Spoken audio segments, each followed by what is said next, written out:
یوه الوتکه نه بلکې 5 جنګي الوتکې یو ځای یو وخت له دنیا څخه داسې ورکې شوې لکه چې هیڅ کله یې چې شتون نه درلود.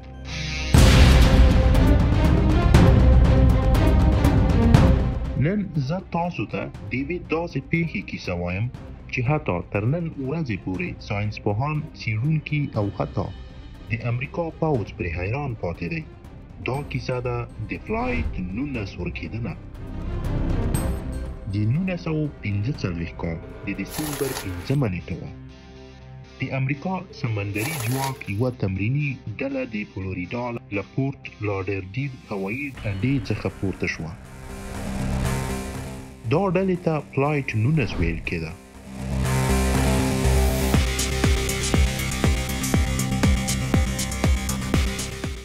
ځواکمنې او زړې الوتکې چې نوم یې اوینجر TBM و، د دوهم نړیوال جنګ تر ټولو قوي الوتکې له خپلو روزل شویو پیلوټانو سره د یوه عادي تمرین لپاره اسمان ته پورته شوې.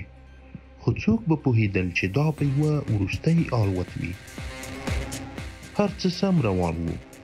الوتکو خپل مسیر ونیو، سمندر یې تر شا پرېښود او د تمرین لپاره ټاکلي ځای ته نږدې شول. خو ناڅاپه د پیلوټانو ترمنځ اړیکې ګډې وډې شوې. موږ لاره ورکه کړې ده، قطبنما کار نه کوي، موږ نه پوهېږي چې چیرته یو. دا د فلایټ 19 وروستۍ پیغامونه وو. د جګړې تکړه پیلوټان، تجربه لرونکي کسان څنګه داسې ناڅاپه د یوه تمرین پر مهال لاره ورکه کړی شي؟ دا ساده پوښتنه ده خو ساده ځواب نه لري. د دوی وروستی موقعیت د برمودا مثلث سیمې ته نږدې و. دا سیمه چې د فلوریډا، برمودا او پورتو ریکو ترمنځ پرته ده د نړۍ تر ټولو مرموزه او خطرناکه سیمه بلل کېږي. د برمودا مثلث په اړه ډېرې کیسې شته دي. دا سیمه داسې ښکاري لکه طبیعت په خپله دلته له انسانانو سره لوبې کوي. ځینې وایي هلته نامعلومې قوې شته.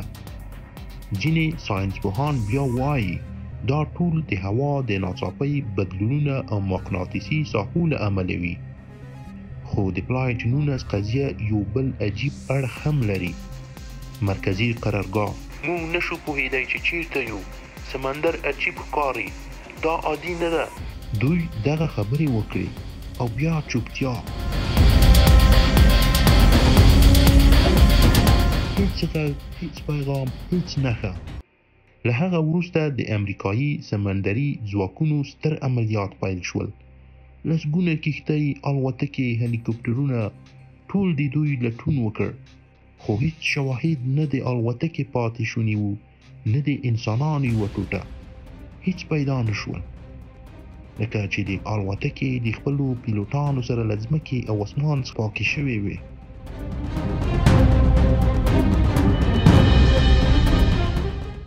د حیرانتیا خبره دا ده چې د لټون عملیاتو یوه الوتکه هم چې د دوی د ژغورنې لپاره لېږل شوې وه، هغه هم ورکه شوه.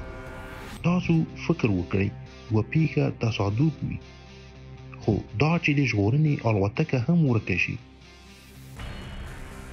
دا تصادف نه ښکاري. دا یوه معما ده، یوه ناحل شوې معما.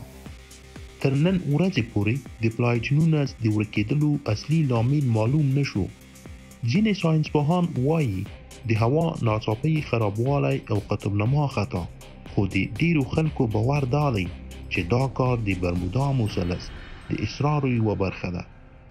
آیا دا تصادفي وه؟ آیا هلته پټ طبیعي ځواکونه شته؟ آیا دا یوه بله نړۍ ده چې موږ تر اوسه نه ده پیژندلې؟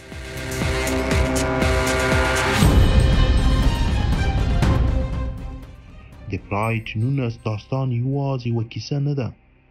دا د انسان د ناچیزوالي، د طبیعت د قدرت او د دنیا د ختمېدونکو اسرارو یوه ژوره یادونه ده.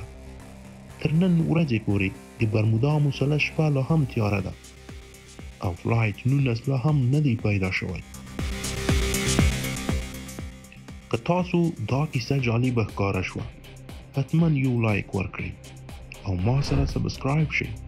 نور تاسې مرموزي کیسې هم بل تاسو سره شریکې کړو.